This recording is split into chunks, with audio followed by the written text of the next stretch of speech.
evening nyame adma china 3 p.m. e will be any dance park.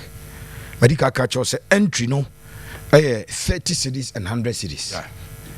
Now metako baby any. Enti say we be on tanko baby any wa so betra VIP no anko ntama unya bi nhwe. Oh, okay. 100 cities and some fama the people no more baby any no. So that obekọ no na e be a gate na da ho. They are miners. So people from the mining company no. And then the other people omo galam say in your area hono. It will 100 cities extra ticket and some man okura buja penny. So if you are a Kotoko supporter, now opesa kokotena VIP obia, you will have to go very early. So one kontema a bed drink amount. Say ubenya game ni bi ahwe as a VIP. I was yami room ewo bibiani ko din komo kakra no. Echna a festival ewo babiani. Wow. Ochena a festival ewo babiani. Goldstars a chita for the China. Wamumfa the GPL title namra. Okay. No mumfa the top 4 no meka. Wow. No money the champion of champions in Ghana nyamiansa. O maka chiro mumpanyi for no. Se China kwasi edu mo ba trophies mienu no maje dada no. Omum present.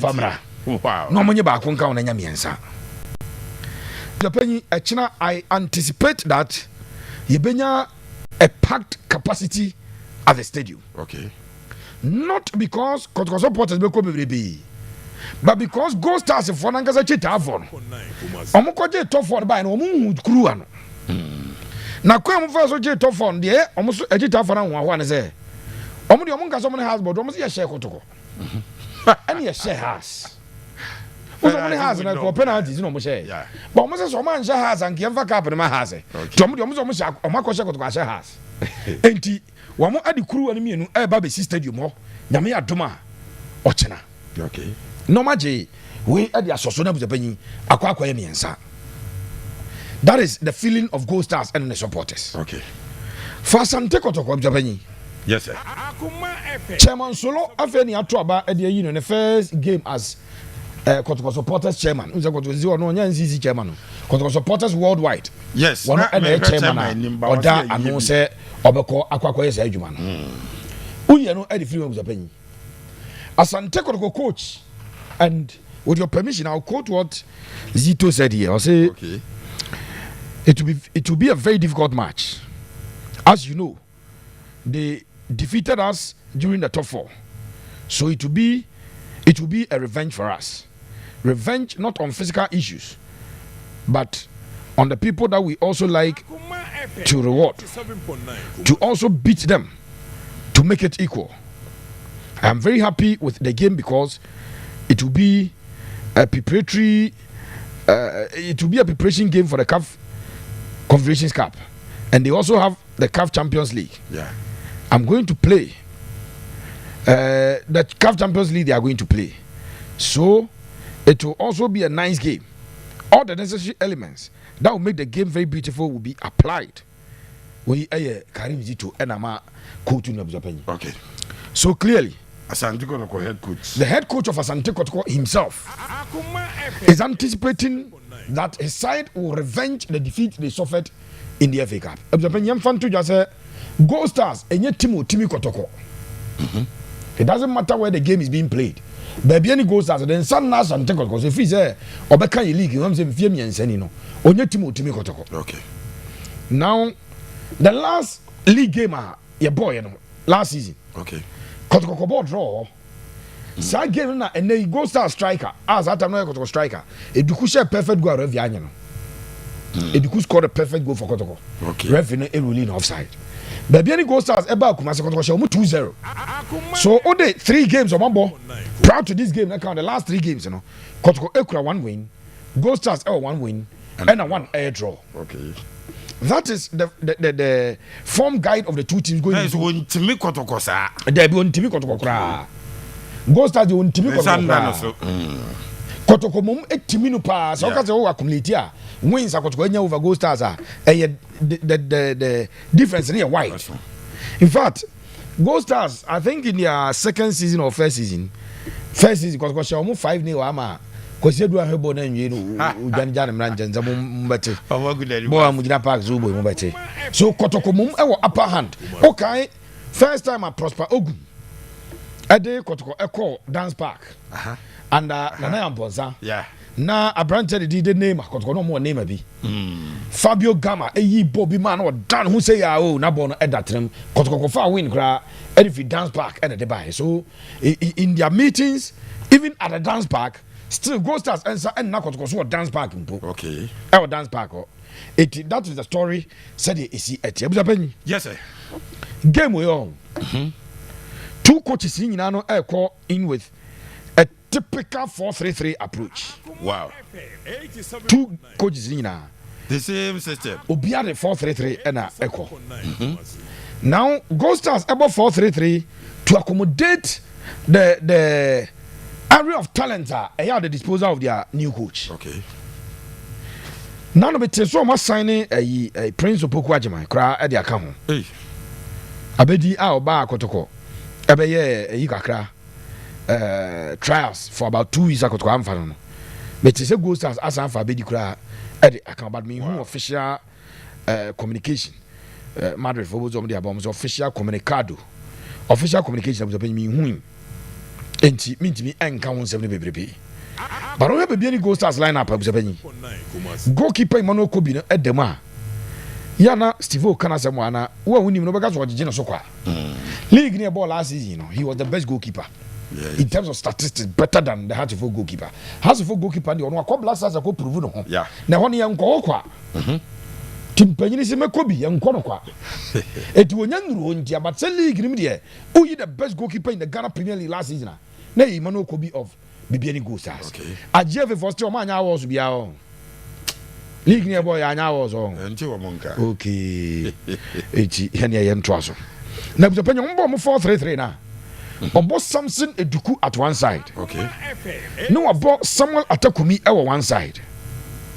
No, deploy wing abako at the account. And you only have 3 players running at you. Wow. And now only Pound out of Lions game. No? Yeah. Or they appear McCarthy above Vivio. And appear McCarthy be control middle, no? Ever ball passes, then your name. There's this young guy that is Samuel Champo. Or a controlling game no man of Japan. And he no pressure enter and map midfield so and I could defense. But I could defense I trust Kelvin Debbie Kelvin upon a player Kelvin upon and Vincent Tatenga said they can always weather the storm that comes at them. Wow. And one team almost our goalkeeper was a nation at that position. Now let's go to Kotoko. Kotoko last 3 games in the top 4 disastrous. So they lost all the 3 games. They scored 1 and considered 5. But this is Kotoko. Proud to top 4. No Akwaje Toyota Cup for South Africa. No Aje President's Cup at the free house. Yeah. And you can't also say because the same team, the same coach, and of course has a full career. AJ President's Cup free himself. And of course South Africa come draw. And on the penalties, Ekwaji Toyota Cup at the buy. So Bibiani Goldstars will be the last team, the last person. They will be the last person. If they do that, they'll be laughing at the wrong side of their mouth. Wow. So Asante coach also ever go in with a typical 4-3-3 system. Okay. Typical 4-3-3. Now on also the 3 forwards, or 2 strikers abako operating from the wings in Abetamwa. Kwampoku in front. Now wabo wingers in Abako. Chinano Crown will bet me decided say Oba Bomorfin Donzo on the right. Okay. Albert Amwa on the left, Kwampoku in the middle. 87.9. Obo Philip Amo as the 10. No boy Manuenchi as the 8. No the Lord Hilaria double Genesis. Kotoko about more men in attack. More men in attack. Okay. The only thing is that Morphing Donzo and Abatamo Benya added responsibilities as a bono backwards Kwafema. When Kotoko are in defensive transition, the opponent is attacking Kotoko. They must withdraw to join the Kotoko defensive unit. Okay. As a pressing Emma Kotoko a defending with numbers. Yeah. If coach in a desires of a body, yes, sir. Adia Asante Kotoko eso mu ye nie.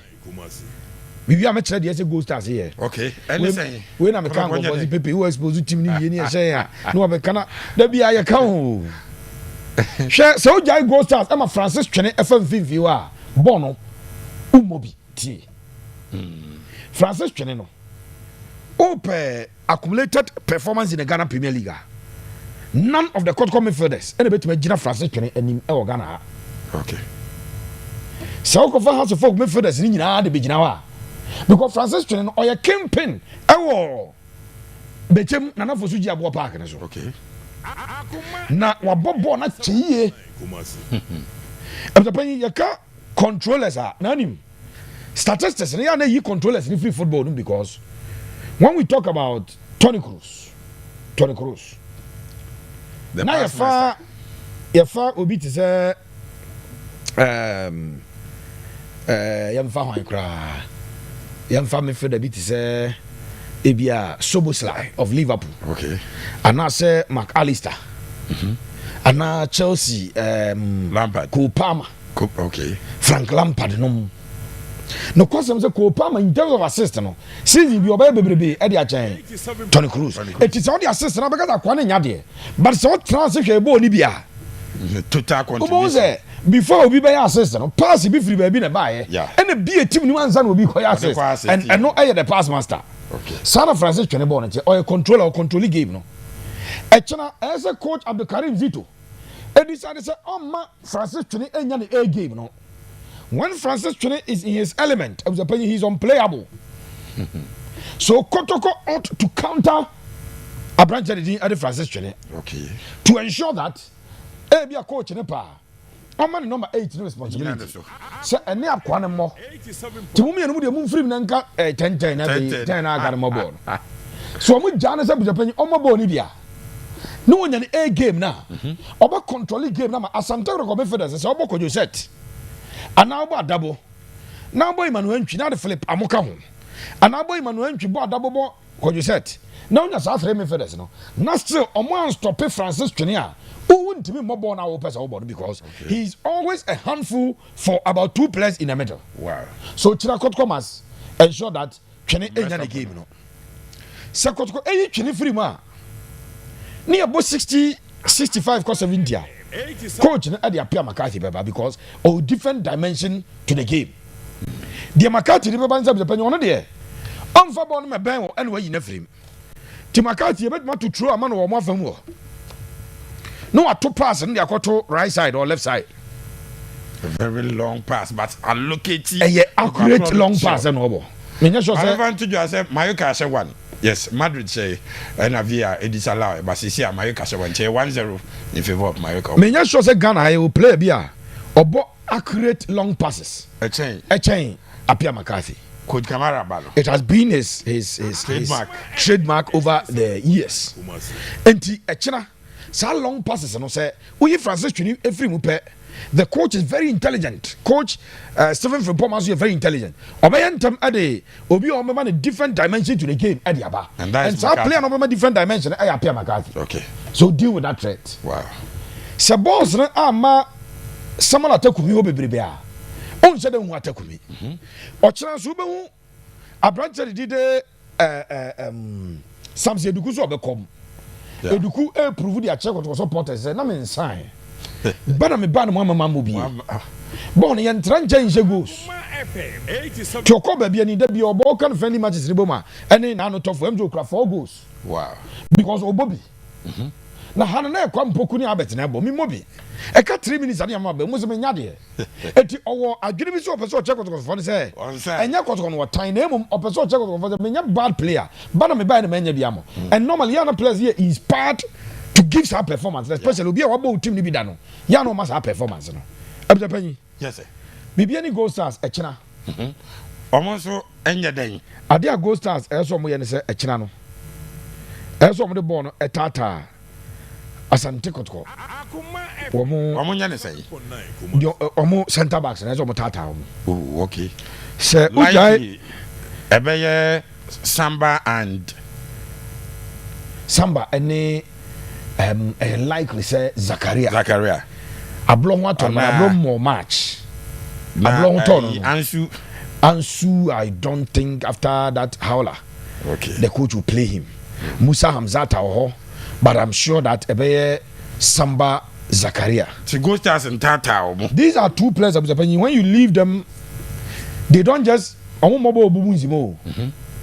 coach in the Samba a ball number 6 last season. A team from Tieni last season do by no bonus this. Yeah. So Udis are Samba one man that leeway as a home presenter. He will play ball or a ball playing centre back into the ball ba. Now on the ball neighbor will be PM no. Now the midfielders is zoo piano. Now for more options and just all present. The same way Zakaria is saying mobile boom boom. Honestly a ball playing centre back. So when you allow Zakaria, he also pushes you with the ball. And so that is where I expect coaches never deploy players almost about press it Asante Kotoko a centre backs. If they don't press them, no more, sir. Relax here. They have a problem again. Shaibu Abubakar, Akwadan did Shaibu Abubakar. Oh yeah, right back no. Oh yeah, Frank Amankwa reincarnated. Oh yeah, Samuel Inkum reincarnated. Sure.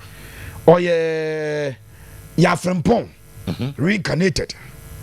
Oh yeah, Kotoko and deputy team manager. Olomo. Imo Frempong. Top 4 on the Kotoko play with me Gino. Reincarnated. Now Kwadan did Shaibu of the penny. Bona or bo at the mass and Tekotono. Young Fantu as a anona shipa. No correct. Enti Kotoko a right and a left back in particular who can always add up in attack. BBN Goldstars ought to use the pressing system. If you don't press, and when you are pressing, more when you should low block. Okay. When you should low block, say, oh, now I found one maba. Till Kotoko ne boko ampoku. Morphine donzo. Yes. Abetama free. Kotoko ne boko Emmanuel Nchi. Philip Amo. Omukasa 3 no 5. 2 and 3 Baba count. If you sit and say so, Mumbra, Omenya 7 players and Ababishiao. So you can adopt the high block or the mid block. Where the mid block you are blocking on the center line. Yeah. It's hot here. Who original center was say I want an enable ball. And now say, oh, pressing high up the pitch. If you don't do that and you allow Kotoko into your final third, they will double up. They will be attacking you with numbers. Yeah. And you will not survive. Kwame Poku no go for takana sem. Ina Pepe, na Kwame Poku na say, "Wa nim Kwame Poku from time or back to dada no." Kwame Poku majibo ni bi passing dash no wajai no wa ki wa yi na afa so. Na Kotoko no nyoma nkoyi a, na kasa na doso bu japanyi.